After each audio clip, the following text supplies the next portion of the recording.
एक बार एक लड़का जिसका नाम मंगल था, उसके माता पिता ने उसकी पढ़ाई के लिए उसे गुरुकुल भेजा। लेकिन वो लड़का पढ़ाई में बहुत ही कमज़ोर था। बाकी लड़कों की तुलना में उसे कोई भी पाठ याद नहीं हो पाता था। उसके गुरु ने उसको पढ़ाने की हर संभव कोशिश की, लेकिन वो उसे पढ़ा ना सके। अंत में हार कर उन्होंने एक दिन उसे अपने पास बुलाया और कहा कि अब मुझे नहीं लगता कि तुम पढ़ सकते हो।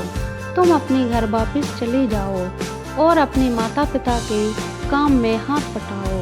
अपने गुरु की ये बात सुनकर उसे बहुत दुख हुआ कि वो पढ़ नहीं सकता है, लेकिन वो कर भी क्या सकता था। फिर वो वहाँ से अपने घर के लिए निकल गया। रास्ते में चलते चलते उसे बहुत प्यास लग गई। वो पानी की तलाश करने लगा।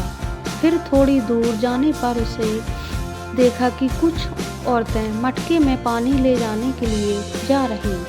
उसने उनसे पूछा तो उन औरतों ने बताया कि आगे एक कुआं है जिसमें से वो पानी लेने जा रही हैं। वो भी उनके साथ चला गया। वहाँ जाने के बाद उसने देखा कि लोग एक पतली सी रस्सी की मदद से उस कुएं में से पानी निकाल रहे थे। वो भी पानी पीने के लिए उस कुएं के पास गया तो उसने देखा कि कुएं पर कई निशान बने हुए थे। उसने वहाँ जो औरतें थीं उनसे पूछा कि ये निशान कैसे, तो उन्होंने बताया कि ये निशान रस्सी के कारण कुएं पर पड़ गए हैं। तो उसने कहा कि इतनी छोटी सी कोमल रस्सी से इस पत्थर के कुएं पर निशान कैसे पड़ गए।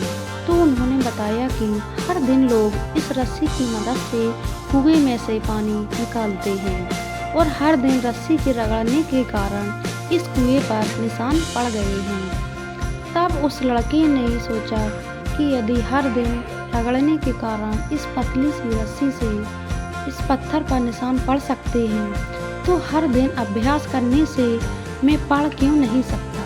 तो ये सोचकर वो पानी पीकर घर जाने की जगह फिर से गुरुकुल चला गया और अपने गुरु से कहा कि वो पढ़ना चाहता है। उसने कहा कि अब वो पूरी मन से पढ़ेगा। अब तब तक पढ़ेगा जब तक वो पूरी शिक्षा ग्रहण नहीं कर लेता। उसके गुरु ने उसका जोश देखकर उसे फिर से गुरुकुल में रख लिया। अब उसके गुरु भी उसका और सहयोग देने लगे।